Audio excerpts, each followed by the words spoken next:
trying to mimic the classroom setting as much as possible, and try to have some interactivity. And I have some group work. I have some breakout sessions in which I have placed. I have made about 6 groups, and during the breakout sessions, you'll have the group work. I sent this morning an email to everybody with the exercises, and hope that you were able to access that. If you haven't accessed your email yet, do so. And when you go in the breakout sessions, there'll be 5 to 7 people in your group, and you could discuss the questions, and then we'll come back and go over the answers, and then continue with the lecture. I don't know how long this session will take. I'm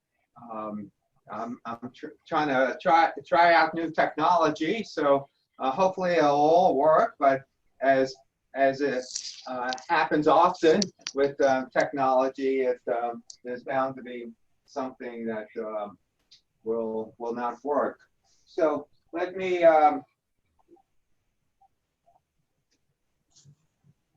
share my screen from this board. All right, so does everybody see my PowerPoint? Yes. Okay, very good. Okay, as I said before, you're welcome to unmute yourself and ask a question. However, if there's a lot of background noise from where you are, it's probably best to just keep yourself mute. Okay. Having said that, any questions about anything? Thank you. Okay, all right, very good. So let's see. Right, so we're going to spend some time going over how to write questions on a survey, and there's a rhyme and reason to writing down questions, and it's not as simple as I used to think it is. Okay, and I used to write down questions, and then I get 300 people to answer the survey, and then while analyzing the survey, and then I ask myself, why did I ask the question this way? This makes no sense.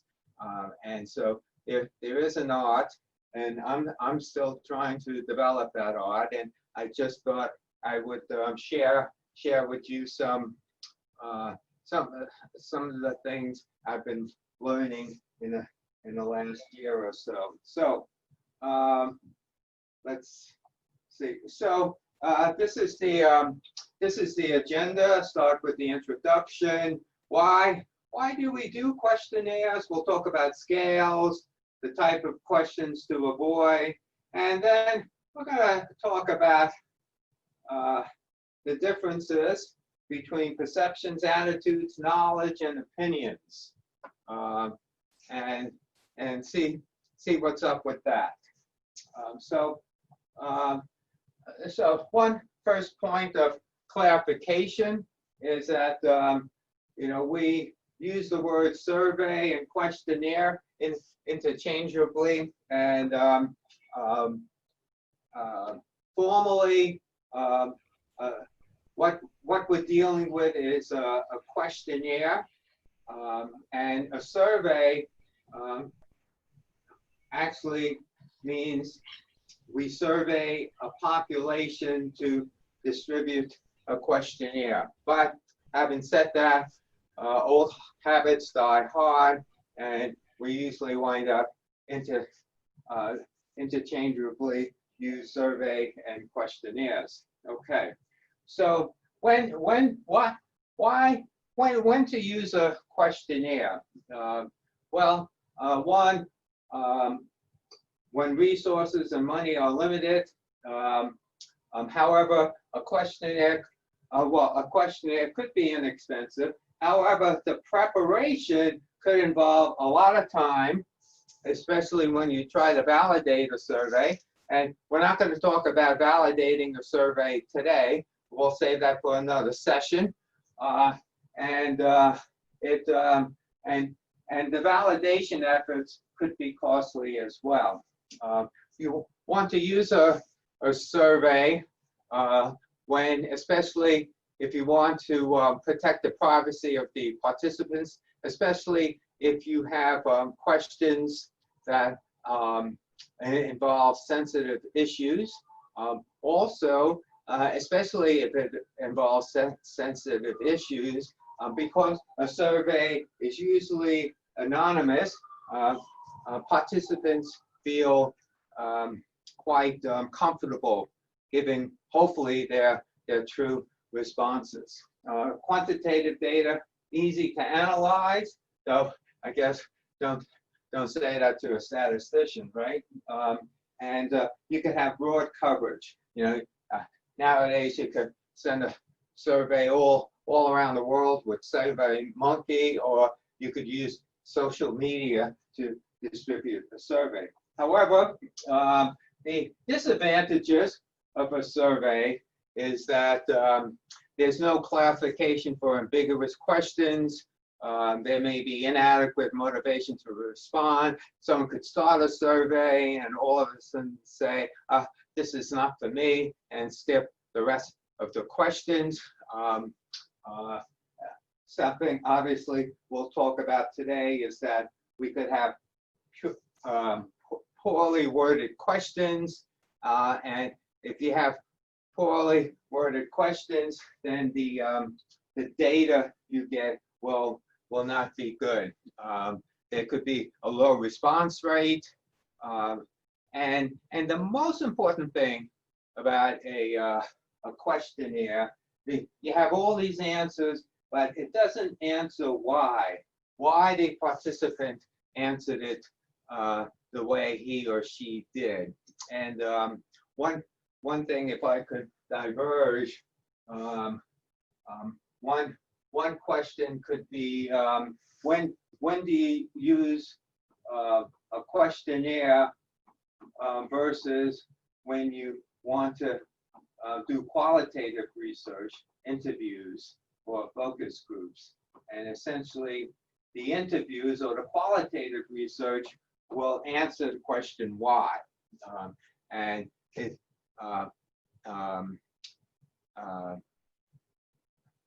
I could take about 5-10 minutes explaining when do you do a questionnaire first or an interview first. And it's essentially, I'll say it briefly, when you're exploring what you think is a new topic, then you, and at that time, you really have no idea what questions to ask. Then you want to do the exploratory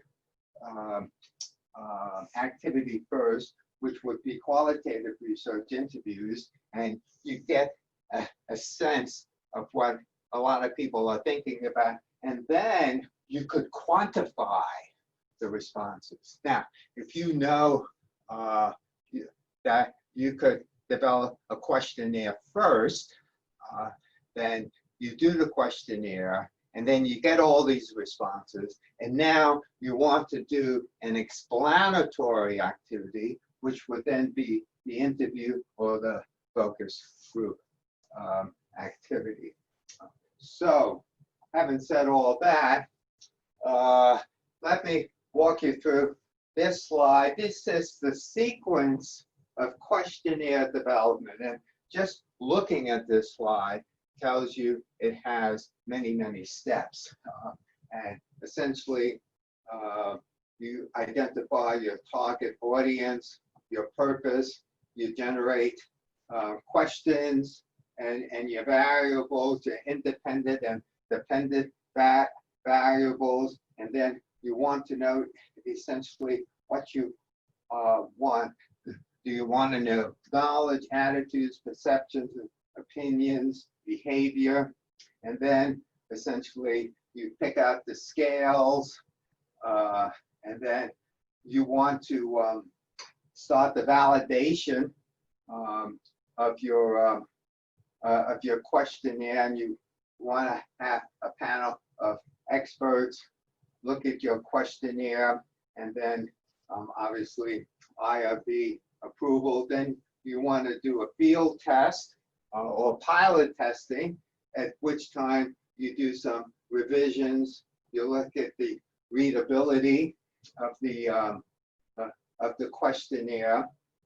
Then you do the pilot testing for reliability, and then you do a bunch of statistical analysis to look at construct validity and internal validity, and then you're ready to send out your instrument. So all these steps, I mean, we're really just going to be looking at this part of the questionnaire development in this session. So I want you to look at this slide. So essentially, what do you measure? What do you want to measure in a questionnaire? And this is a title of one paper.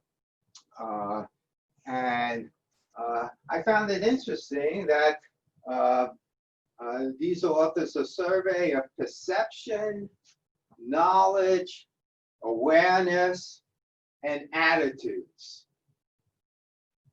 So I couldn't get the original paper.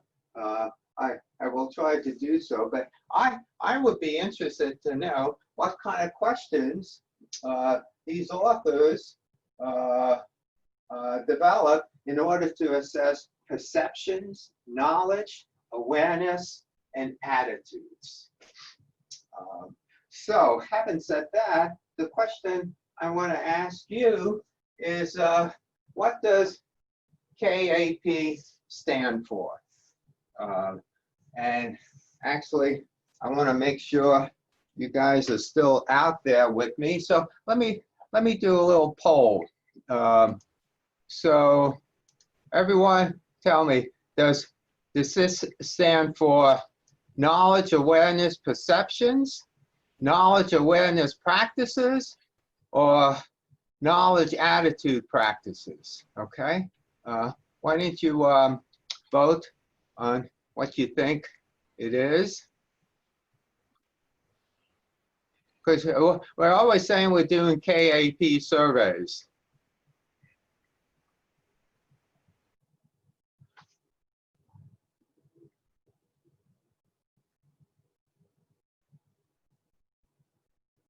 Okay, a few more votes.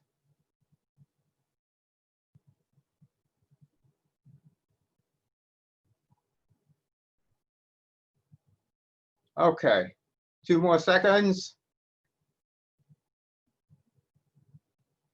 This is anonymous, by the way, so you could feel free to put down what you think might be the wrong answer. All right, let me share the results. And as we can see, 57% said knowledge, attitudes, practices. The other large choice was knowledge, awareness, perceptions. Okay. All right. Well, I find that an interesting result there. So what am I trying to say? So actually, I think routinely it stands for knowledge, attitude, practices. Now, we sometimes want to assess awareness, though we may want to go over what's the difference between knowledge and awareness. But this question for me leads me to ask this question: why do we measure knowledge, attitudes, practices? And you can unmute yourself if you want. Anybody? Why do we do this?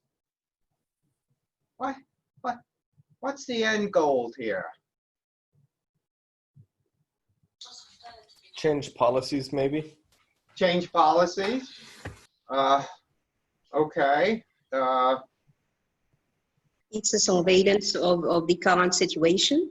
I'm sorry? It's an assessment of a current situation. assessment of the current situation. Not, tell me more about that. Before implementing any new policy, any intervention or anything, we should know where we stand and what's the current situation. Then we apply what we want, and then we measure. And why are we measuring attitudes and practices and perceptions and opinions? Because it's changeable. What's that? It's changing. Changing. What do you want to change? It could help in prevention of a certain problem. Prevention of a certain problem. Yes. Well, do we need attitudes for that?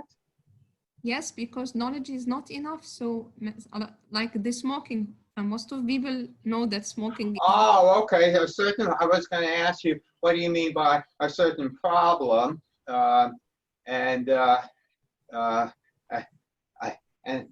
I guess the example you're using is a certain behavior, right?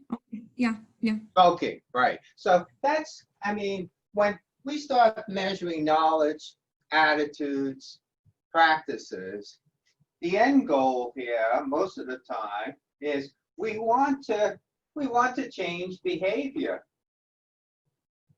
in order to promote a more healthy lifestyle. Now, a lot of market research.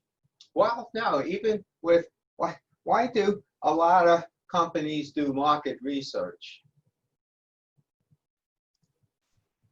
What's their end goal? They're not interested in healthy behavior. They're interested in consumer behavior, and they want to know why would certain consumers buy one product versus the other. And so the theory of behavior is very interesting. And right before someone acts, there's an intent, but we need to look at attitudes, behavioral beliefs, subjective norms, control beliefs. Essentially, what I'm trying to say is that we want to, in order to change behavior, we need to know what drives behavior. And behavior is multi-dimensional, in which the most causal point is the intent, and then the attitudes drive the intent, and then you have all the other aspects that goes into behavior that includes knowledge, perceptions, awareness, opinions, and most important, we have the attitudes. So importance of attitudes, very causally linked to behavior. Researchers are interested in people's attitudes. An attitude is a psychological construct. It is a person's predisposition to respond favorably or unfavorably to activities, people, events, and objects. Attitudes are often considered a precursor to behavior. So think about that. Why are we doing these surveys? Now, I think, Mahmoud, I think it was you who mentioned change policy. Well, the policy we would start changing has to do with behavior.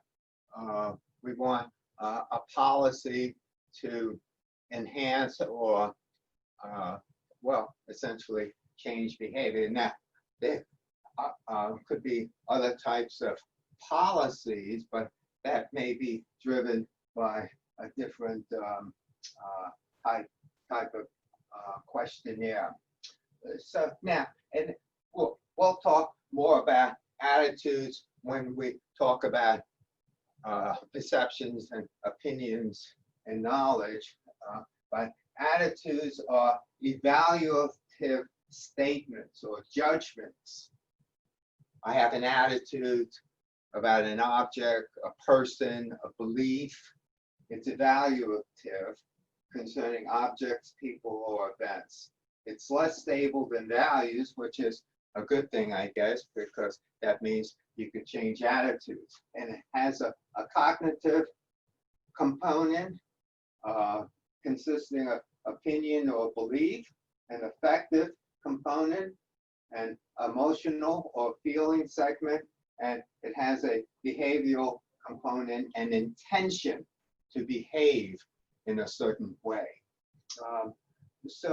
And we'll talk about scales in just a few minutes, but there's a variety of attitude rating scales to measure the intensity of attitude, affective, cognitive, or behavioral component. And we'll talk about these different types of scales. All right, so, actually, this slide shows some scales. We'll talk mainly about the Likert scale. It could be dichotomous as well. Essentially, people are giving their preference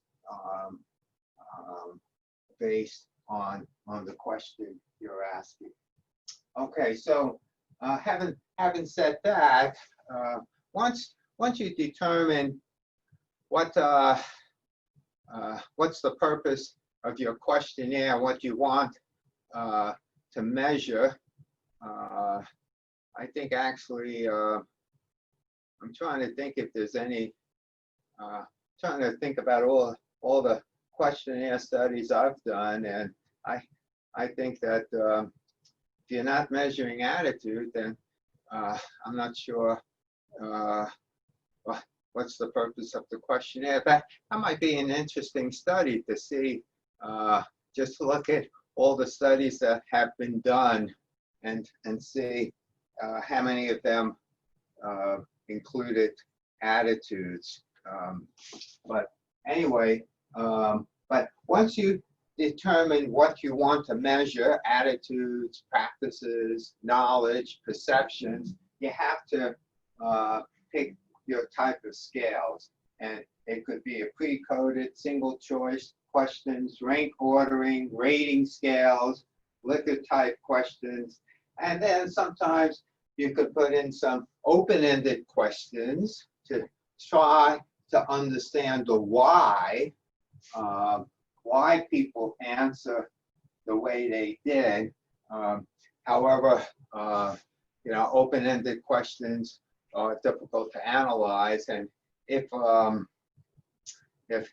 you want to start addressing the why, you might as well, do the interview study after the quantitative study, which is known as a mixed method approach. But let's look at these scales. We have we have dichotomous questions: agree, disagree, yes or no. It's the simplest and quickest question to analyze, but not highly sensitive. We have multiple choice, and it's easy to analyze, but may not give the answer we want. Think about this: with the multiple choice, we're constraining the respondents to maybe 3 or 4 choices, and which there may be other choices we might have left out. So this this is pre-coded single choice, and here are some simple questions. What typing do you like the best on dessert? Okay. And marital status, again, pre-coded single choice question. Then presence or absence. Have you ever had contact with a physically handicapped person in any of these groups? And check yes or no, for all these categories. Now, then we have what's called a rank order scale, or an ordinal scale questions. This type of question asks your respondent to rank items or choose items in a particular order from a set. For example, you might ask your respondents to order 5 things from least important to most important. However, again, you could have, you know, a scale with an ordering of different entities. Again, as it is with other types of scales, you're not addressing the why. Then you have rank ordering scales. And again, ask respondents to indicate an ordering of response items. However, again, you have to make the instructions explicit. As I said before, the alternative choice might be missing. And an ordinal scale, when you list these items, you're not really, because you don't know the distance between these items. So as opposed to a numbers scale, 1, 2, 3, 4, 5, 6, you kind of hope you know that this distance between this rating represents has meaning to it. Not so in a rank ordering question. So let's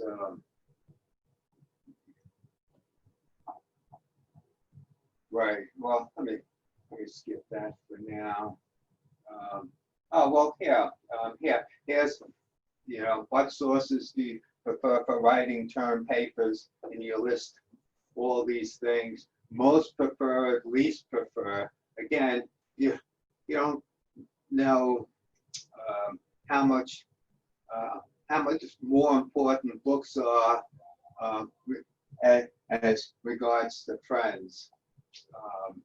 Now, the rating scales could deal with a wide variety of issues, and you have, you know, like 0 to 10, and you have essentially a continuum between two extremes. When you do that, you have to make sure that the anchors are not overly extreme, which would tend to push responses towards the center of the scale. And then you have an itemized rating scale. How likely are you use an open source textbook? Not likely at all, extremely likely to use. And then this slide shows you could have a scale with adjectives like excellent, very good, good, fair, or poor, or you could have a numerical scale from 0 to 10. And sometimes the question to ask is how many categories to offer, or whether denoted by adjectives or by numbers. So let's Henry? Yeah. Can you go back to slides? When you talked about the extremes, you don't want responses to be like centered in the middle? No. The extremes, you don't want it to be overly, how should I say, dramatic.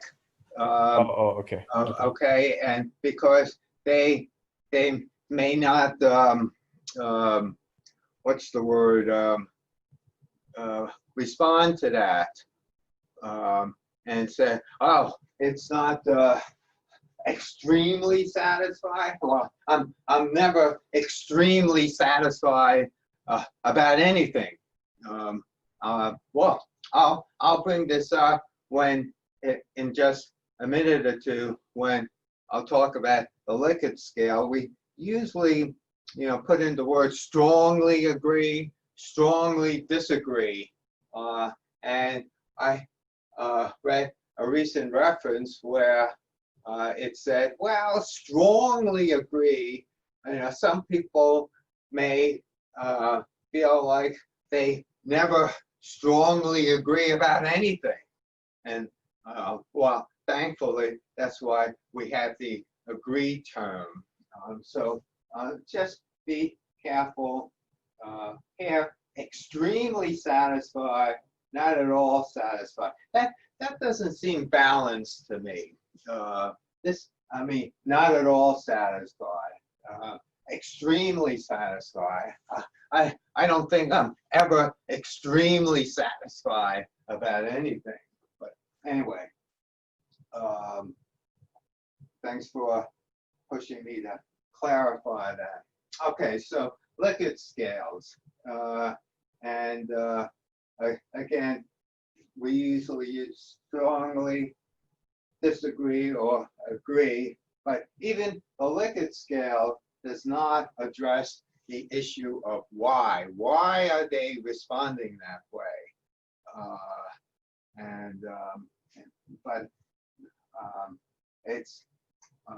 But that's not the purpose of the questionnaire itself. Now, Likert scale, again, here's our typical 5-point scale.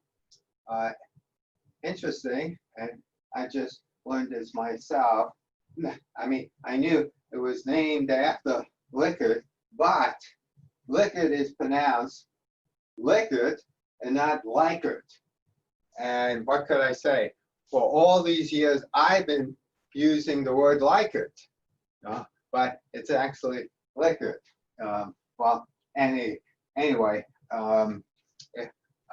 once you leave this session, you can't say you didn't learn anything today, okay? So anyway, let's leave it at that. So here are the different types of scales. There could be agreement, familiarity, frequency, importance, likelihood, quality, intent.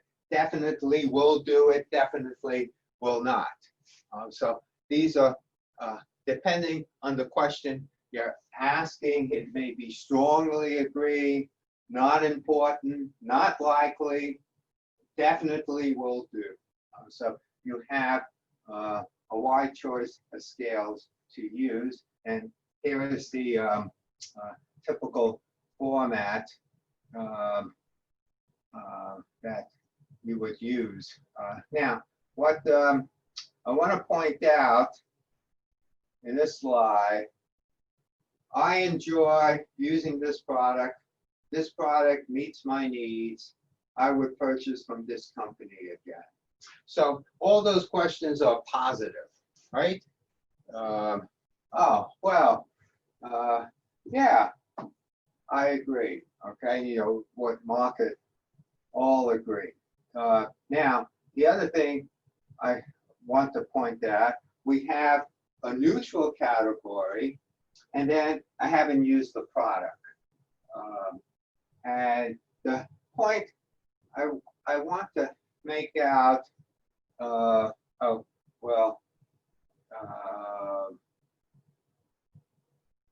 me skip this slide. I want to talk about the neutral category. Yes. Yes, please. I just want to ask about the difference between neutral and unsure. Yes, right. Yes. Okay, and so that's what I'm going to get into now. Right. Neutral and unsure, or do not know. Okay. So when the person marks down neutral, the question is the person actually neutral about the subject matter, or is it because the person doesn't know enough? about the question or doesn't understand the question.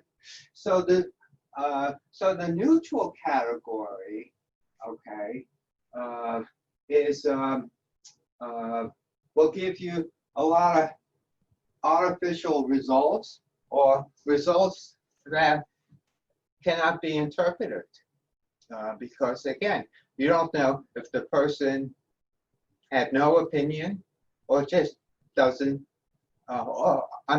is neutral about the issue or just doesn't know. Right, so don't know versus neutral, okay?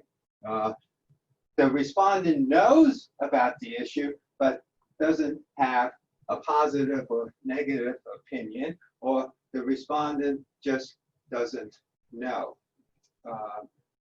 And so if you include neutral and not don't know, you'll have an artificial number of neutral answers for people that will include people who just don't know. Years ago, when we did a survey regarding genetic, asking patients about giving blood samples, we had a neutral category, and we asked them, would you give this blood sample for genetic research? And our neutral category was about 60%. Then we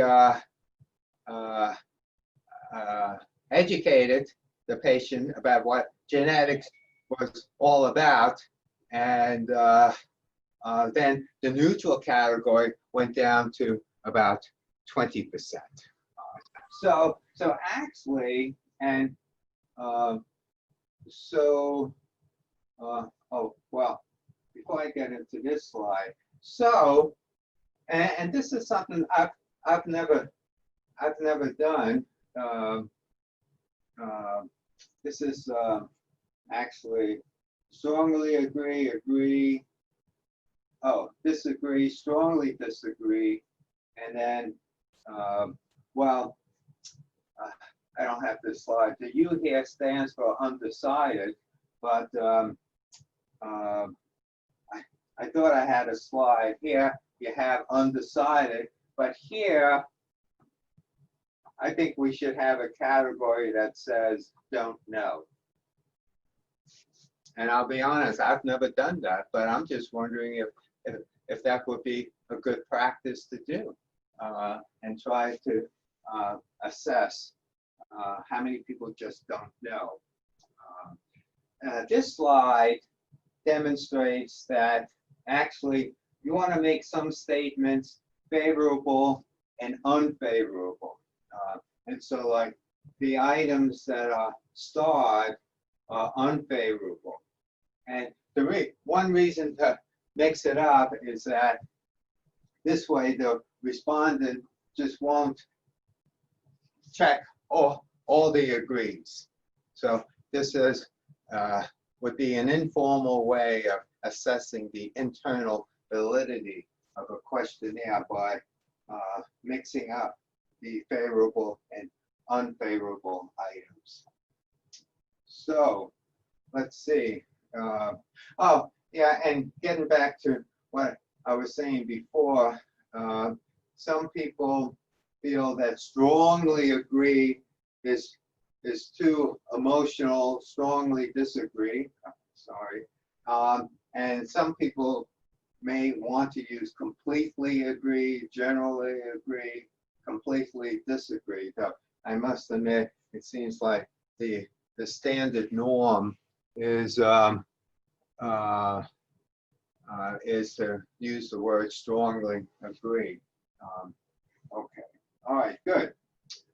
So let me switch gears here. We talked about the scales.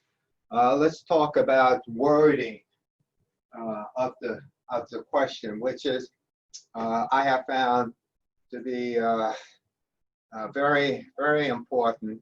And like, you know, most of us on this call are involved with that biobank activity, and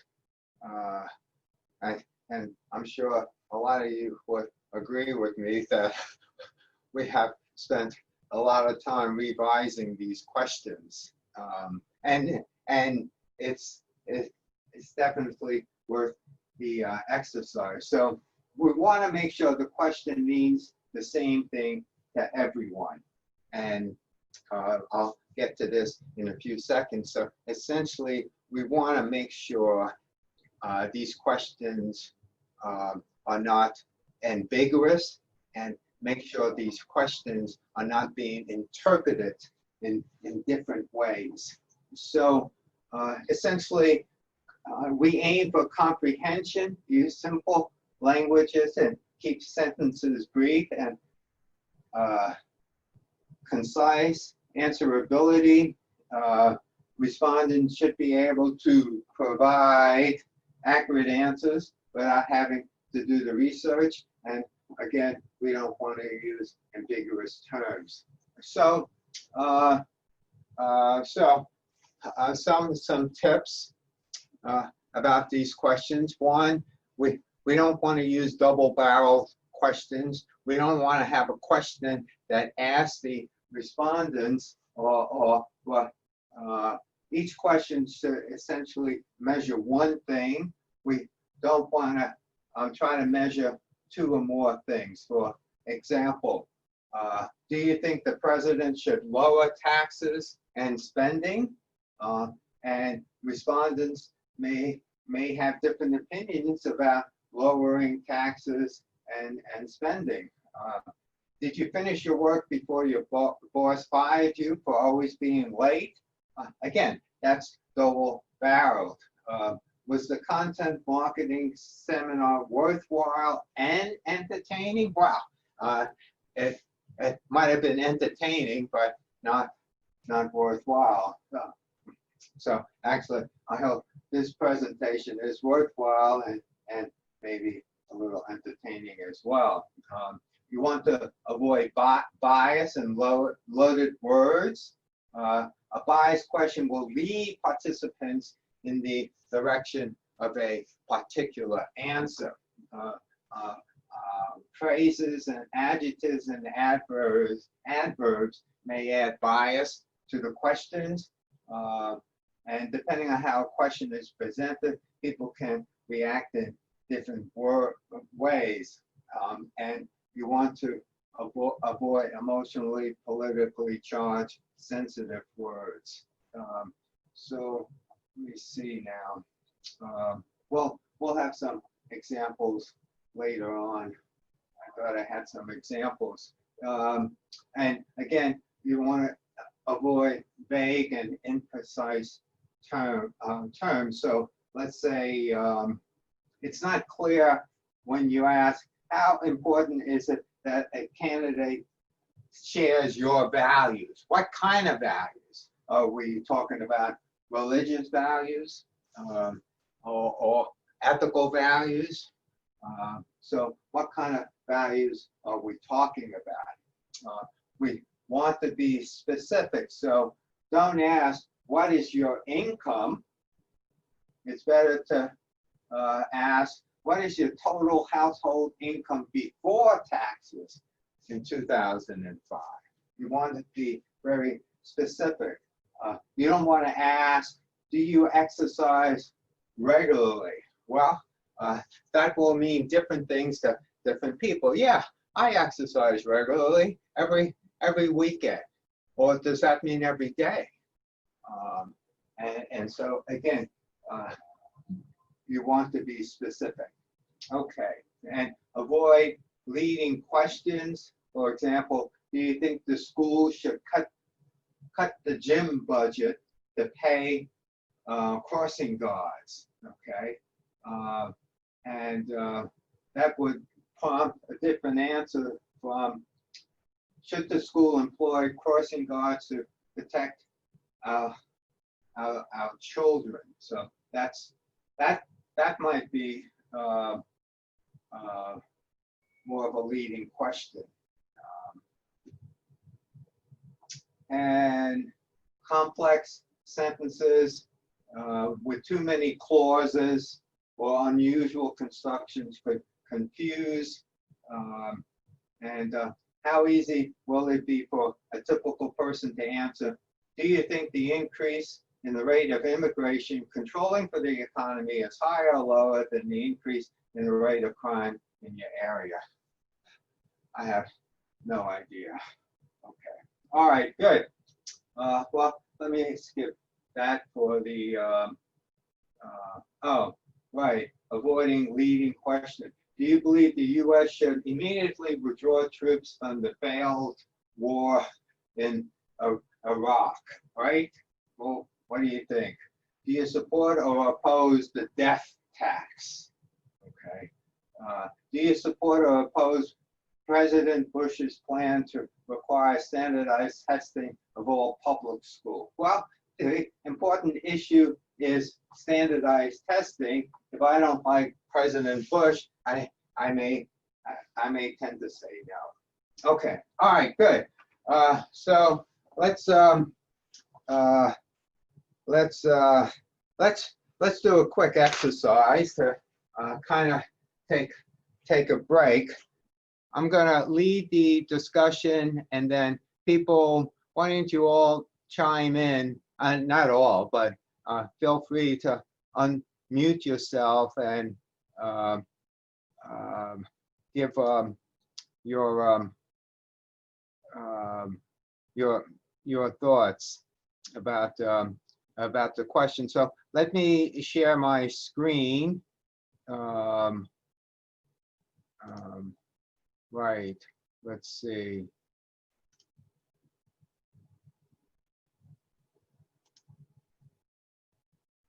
All right. So I have here the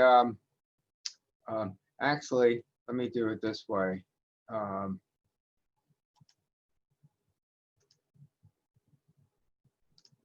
All right, so I have this now up here, and I think everyone could see it. I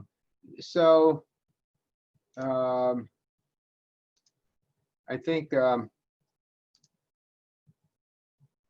this question here.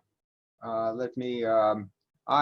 I mean, I think everyone was saying that it's a long question. And oh, by the way, a lot of these questions were taken from our biobank questionnaire, and I just looked at some of the older versions we had of the questions. So thoughts on this question here. I think a lot of people were saying that it was too long and blah blah blah. And for me, when I kept on reading this, I thought it was an example of a double barrel question. It was asking, how long have you been involved on biological samples that came from a biobank? So I thought a participant would struggle with, it had to be biological samples that came from a biobank. I thought it was asking too much, so I thought it would be better to ask two different questions. One would be, have you ever participated in research involving the collection of biobank materials? And the other one, have you ever accessed tissue samples from a biobank? So I thought it was two important pieces of information. One, have you ever done research on biological samples? And two, have you ever interacted with a biobank? Comments from anybody on that one? I think the definition of biobank need to be in the beginning of the questionnaire, so we can. Yes, right. I agree. That's a good point. And in fact, if you look at our biobank questionnaire, we have right in the beginning a definition of a biobank. Good, Okay. good point. Okay. Any other thoughts on this question?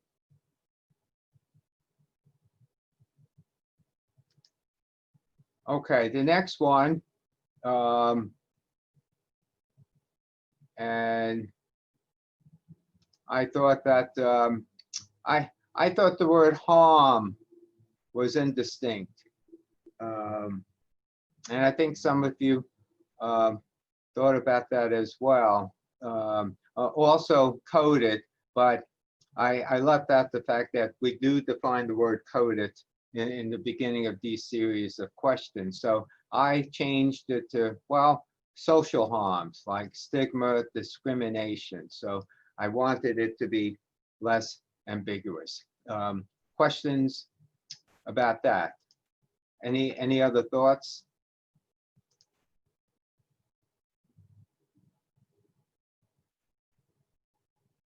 Okay. So the next one, my thought, well, Excuse me, actually, I had a question. yes, go ahead. Yeah, I was wondering because when I read the question number 2, I had my mind in a case study of Wait, like which the stem question?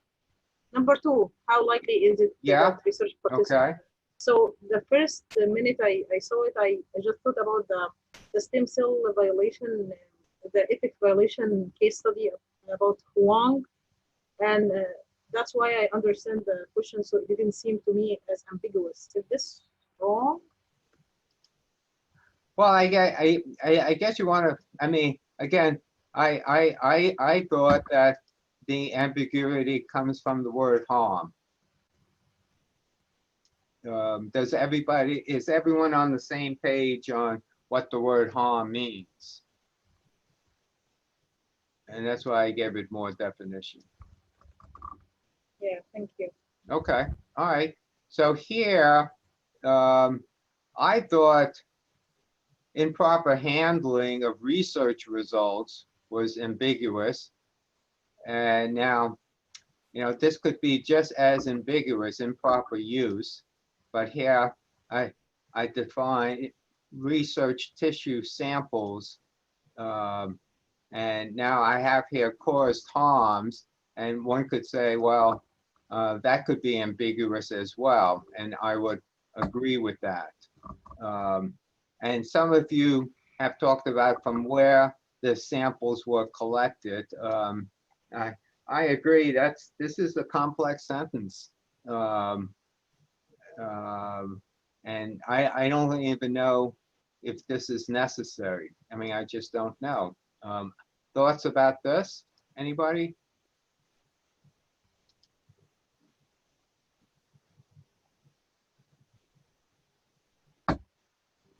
Yeah, we have rewritten the statement into the following. Okay. Let's see, where is that? Where am I at? Improper handling of research results of a donor can cause harm to his or her community. Oh, I like that. Ah, good. Yeah, right. Yeah. Except that improper handling is not, it's still ambiguous. Yeah, right. But I liked I like that different type of phrasing. Good. I like that. All right. Let's all right. So let's this one here. Well, I guess any question that's 3 lines long, right? It's bound to be complex. But anyway, I thought this word was ambiguous, leftover. That's jargon, so I put it into 2 sentences. Frequently, samples obtained from patients. Frequently, samples are obtained from patients who gave informed consent for medical care. I believe it is ethically necessary to obtain reconsent from these patients to do research on it. So I think, so I essentially define what leftover means, and I broke it up into 2 different sentences. Thoughts on that? I think it's still So long. we thought that ethically is a leading word. Is that right? Yeah, that's a good point. I could definitely agree with that. One doesn't even have to use the word ethically. Good. Good. I like that. Yeah. Right. Okay. All right. Good. I had a comment on that. Yes. Yeah, I was wondering who's our audience that you're asking the questionnaires or the questions for? Oh, yeah, Like, that's a good point. Investigators. Yeah.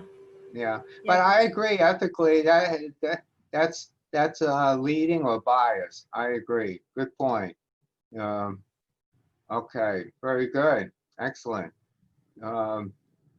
Please rate. Okay, so here I thought. Well, I didn't know what general results meant. I thought that was ambiguous, and I think a lot of people didn't like this question. What the heck are incidental findings, or incidental findings or not? Okay, so that's ambiguous. Here, just moving right along, the results will show up in his or her medical record. And I just thought it was too wordy, and I just made it into a shorter sentence here. 7 will just a minor change will call. I think the IRB would rather have you use the word contact instead. Just a minor point. 8, a lot of you brought up the issue about, what are negative effects that might be leading, and a lot of you brought up the word worry. I think a better word is concern. So the next question, well, maybe investigators, well, I don't know, stigmatizing might be, well, here's the word worry again, and stigmatizing may be too ambiguous. And then the last one, oh, this one we were informed by our cognitive interviews on. This one was for patients, and we were essentially a patient's, a swab of your cheek was very unclear, and we substituted the word saliva. I think number 8 and number 9 also is targeting research participant, not a researcher. Yeah, I think you're right about that. Yes, right. Yeah. So stigmatizing is too unclear. All right, good. I have a comment for question 7. Yes.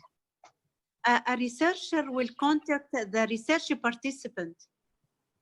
Person is not suitable in the context of research. Okay, you can put down participant. That sounds good. All right, good. All right, good. So, any other remaining thoughts? Yeah, why is stigmatizing information not clear? Well, what is stigmatizing information? See, it is unclear. What is stigmatizing? I don't know. Yeah, well, I think it's like disapproval or discrimination or something like really not good.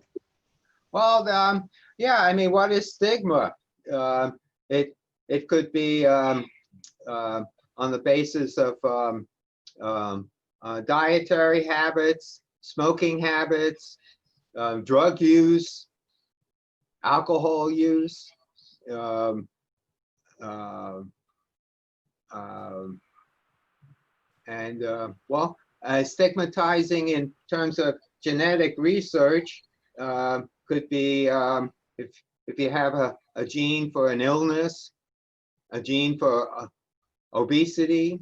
I mean, that could lead to stigma.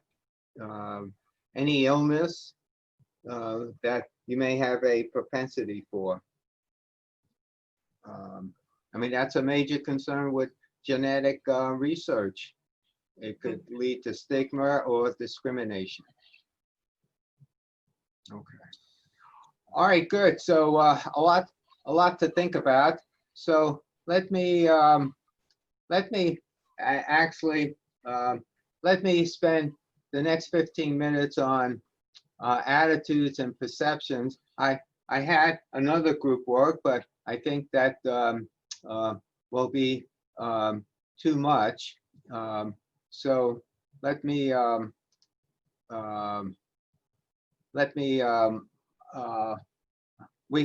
let's have a general discussion about attitudes and stuff like that. So let me go back to the board and let's right.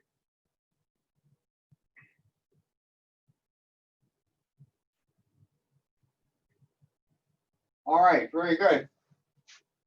So let's let me right. So yeah, let me start off with. Oh, are you guys? I think I have to share that board. Hang on.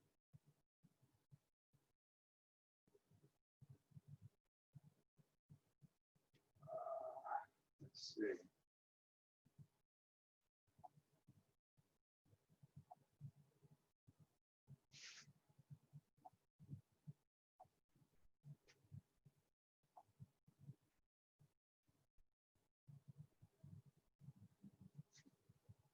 All right, so here's everybody hear me?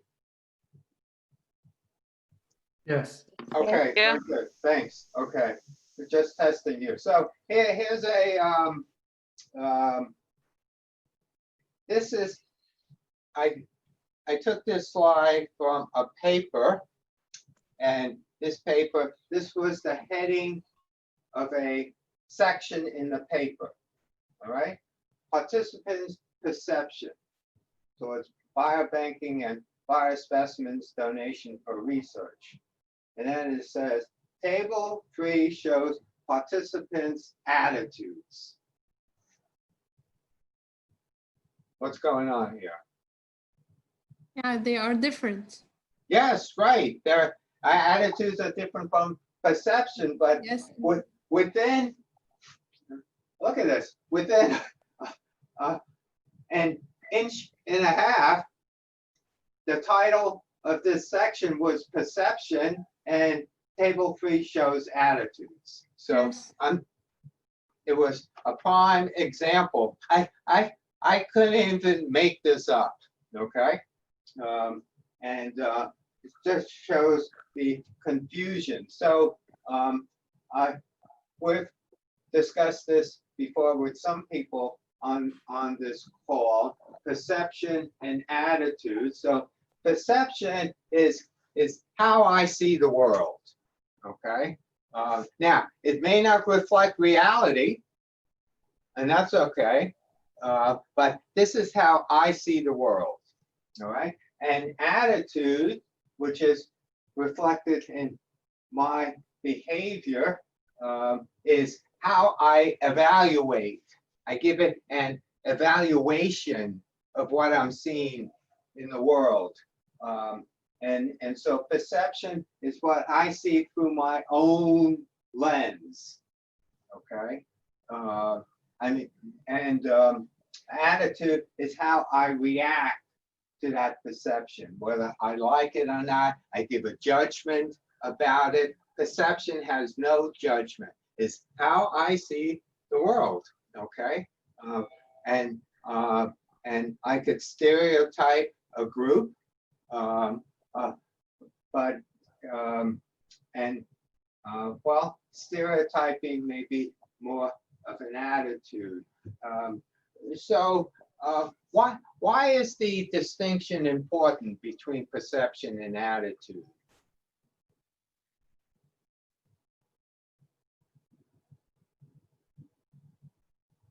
Important for whom?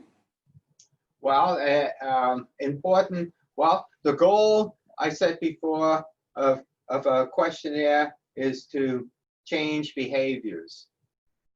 So if we need to change behavior, we should focus on attitude.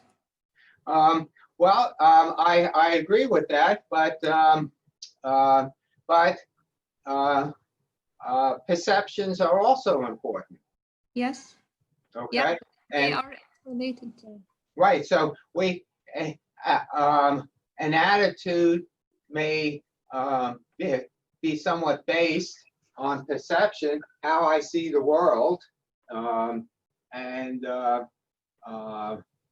depending on how I see the world, I may have a certain type of attitude about it. Now, if I see the world as people acting well, if the police is doing their job, okay, my attitude is that we don't need to have any changes made in how the police doesn't work. I mean, that's, as you most of you know, has been is becoming a big problem here in the U.S. So I think. Yes. Can I say something? Yes, absolutely. I think, attitude, you can operationalize them. You can make them like behaviors and try to test them in somehow. But and try to do what? Change them. Like measure them, and then yes, if you want to see attitudes, then you operationalize the attitude into things that you can measure, so they can be measurable. Well, attitudes could be, yes, right. Attitudes are measurable. Perception is almost like knowledge. Knowledge is a fact. Perception is how I see those facts. Again, it may not be based on reality, whatever that is, but it all depends on in changing someone's attitude, you may have to change their perception, how they view the world, and that may lead to a change in attitude. Can I ask a question? Yes. So what's the difference now between the attitude and the opinion? Okay. Hold that thought. Okay. Thank you for bringing that up. Okay. So when we refer to a person's attitude, we're trying to explain his or her behavior, why they acted that way. Again, attitudes is very causal to intent and then behavior. And back here is knowledge and perceptions, and it could also be opinions. Okay, attitudes, combination of things we call personality, beliefs, values, behaviors, motivation. Here, an attitude, beliefs, feelings, emotions, and intended behavior. They could be measured and they could be changed. Again, this is social behavioral research. That's important thing about doing this type of research. Now, perception it's how I perceive things or make sense of information that's coming into my senses. And it's the way we interpret and organize sensation. So again, how I interpret or perceive something could be very different from reality. That's why different people will see different things. Now, perceptions does determine our behavior, how we see the world. Okay, if we know how people see the world, that's another aspect of how we may understand their behavior. So, yeah, what do you think about this? Which one is perception and attitude? We have 4 things here. People who give biospecimens help prevent diseases. Giving a biospecimen is a waste of time. Giving a biospecimen gets in the way of medical care. Personal information is unlikely to be stolen from a biobank.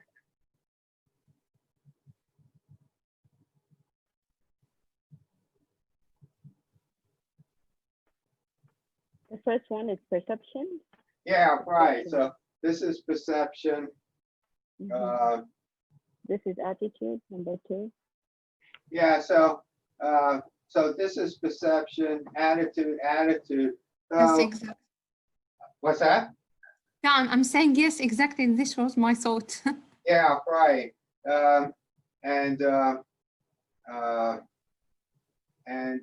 So as we'll talk about, I keep on looking at this myself, and sometimes I think, hey, maybe this is an opinion, but let's get to that. But I think these 2 are perceptions. Okay.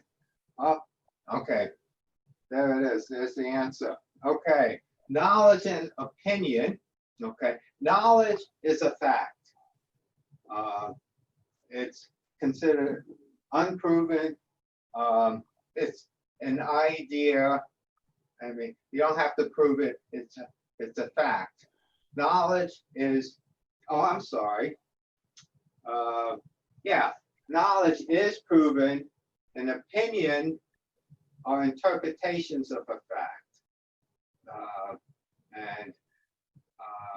Knowledge is what it is, and opinion is what you think it is. And the United States was established in 1776. pH levels are lower than pH level in alkalines. Beethoven had a reputation as a virtuoso pianist. Someone could call that an opinion. So I think most people will say, well, he did have a reputation as a virtuoso pianist. So this would be an opinion. Beethoven's reputation is overrated. That was a good movie, okay? Strawberries taste better than blueberries. George Clooney is the sexiest actor alive. The death penalty is wrong. So all these are opinions.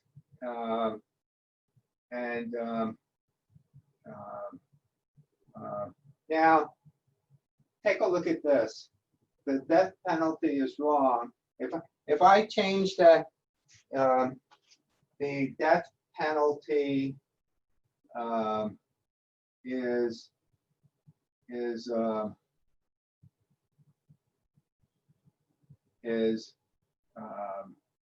I just have the word in my mind. The death penalty, how would you change that to an attitude? Is unethical? Say. Yeah, right. Is acceptable? The death penalty is The death penalty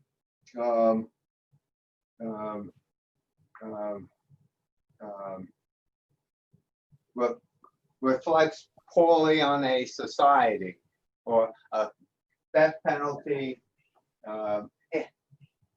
give it more of a belief.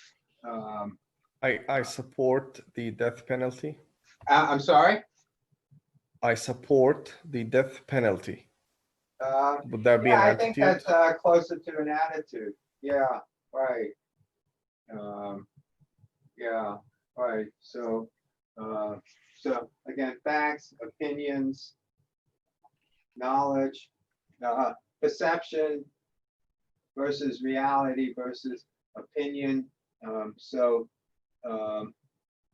what you think is always shaped by how you see and understand things. So, opinion is what you think about something. Perception is the way you look at something. So, the sequence, opinion is based on perception. Perception is formed before the opinion.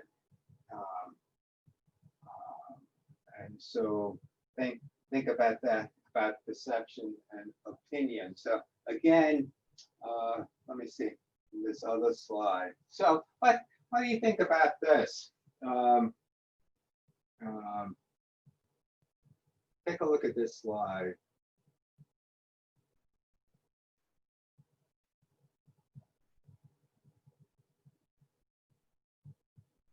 What do you think? I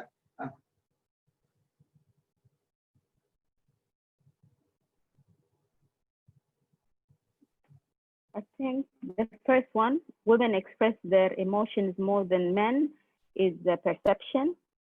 And women are very emotional about their illness. This is an opinion. Women tend to talk or to take their medicine. No, here, I don't know about this, but the last one, women cannot be trusted to take their medicine, is also perception, I think.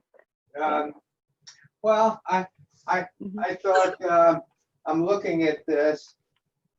At first, I put down attitude. No, this is not attitude. What do you think? Attitude. Tend not to take their medicines. This is an attitude. Yes. Yes, this is an attitude. But the last Yeah. one, The last one is an attitude.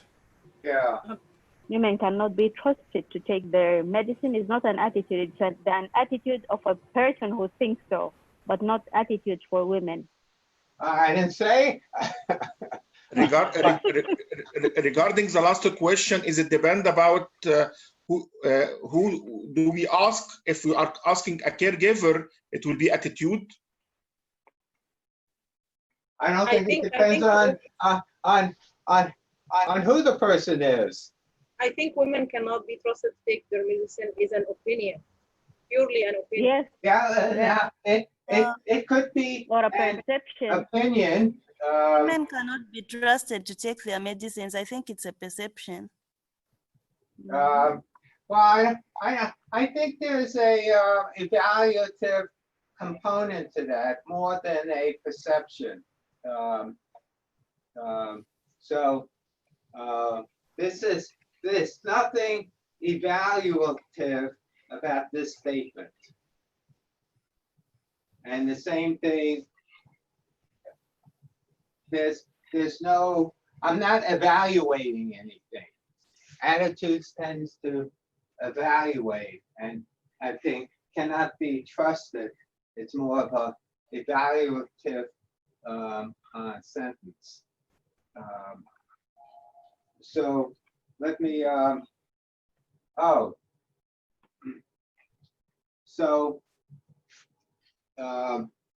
so interesting. I'll end with this last slide. What I have here is I read a paper in which it had table 2, researchers' perspectives. And I emailed the author and I asked her to give me the survey she used. She used a survey from somebody else's paper, and she emailed me the survey. And in the other survey, these are the same questions, and the other survey had the word opinion. So what I'm trying to say is that I think it's some of you may be saying, why bother understanding the distinction? But I think it is important. Now, I think we might be getting too granular if we talk about opinion, attitude. Well, I'm sorry, opinion and attitude.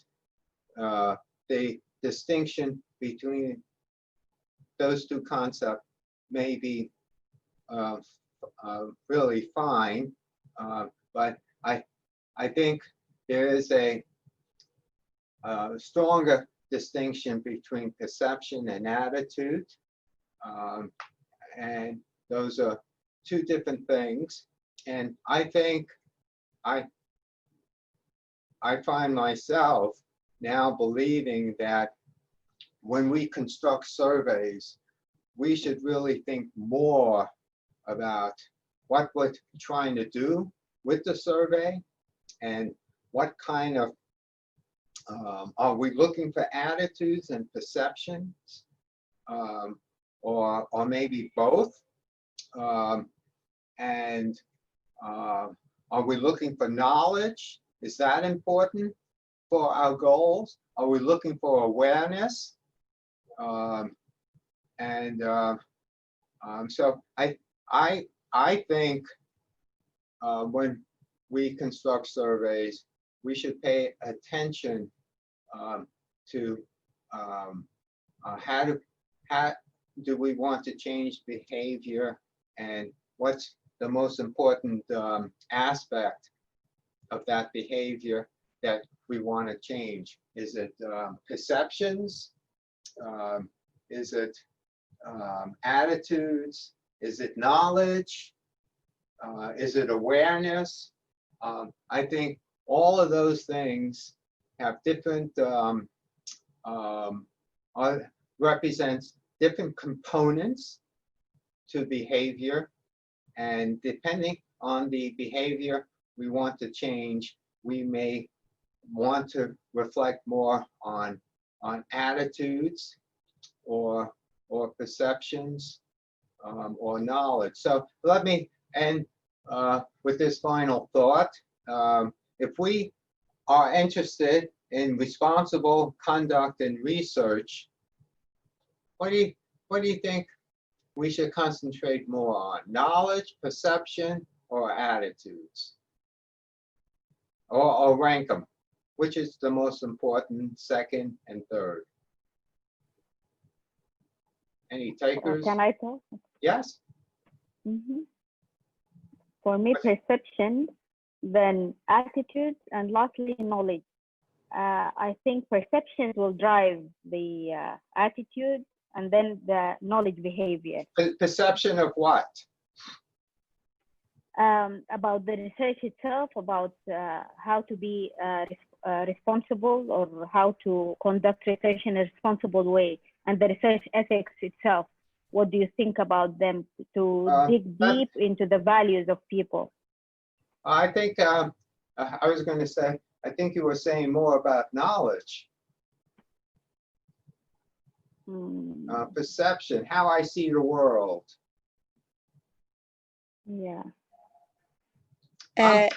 In my opinion, I should look to the attitude, because the attitude will drive their behavior toward the RCR. This is first, and then followed by knowledge, because if they know well how to avoid plagiarism, for example, they will try to avoid it. So in my opinion, the most important is attitude and then knowledge. Thank you. What do you guys think about that ordering? In my opinion, I think the first thing has to be the knowledge. So I can derive from the knowledge, the perception, and the attitude. I think the attitude and the perception are two-phased and for the same result, but it has to be the knowledge first. That's my Okay, opinion. it has to be. Okay, all right. Any other takers? I think the interesting thing is how we think differently about which is most important, and depending on what we think is most important, will determine the type of questionnaire we will develop. So having said that, I actually do think attitudes are most important, than knowledge and then perception. But let's talk about that some more at another time. So anyway, guys, I held you here for 2 hours, and I want to thank you for joining.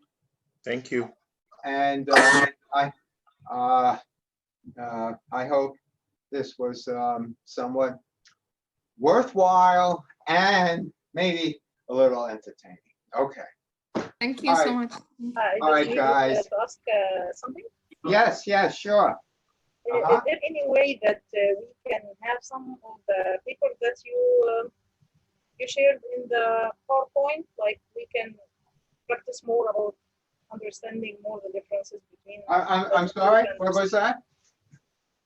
I was asking if you can share some of the papers, the research papers that show the differences between the attitude and perception. Yeah, let me absolutely. Let me I have all your emails. I'll send you the PowerPoint and maybe some papers as well. How's that? Thank you. Thank you so much. Okay, thanks, Henry. Thank you. All right. All right, Yeah. guys. Thanks. Yeah, have a good day. Thanks for joining. Okay. Thank you. Thank you so much.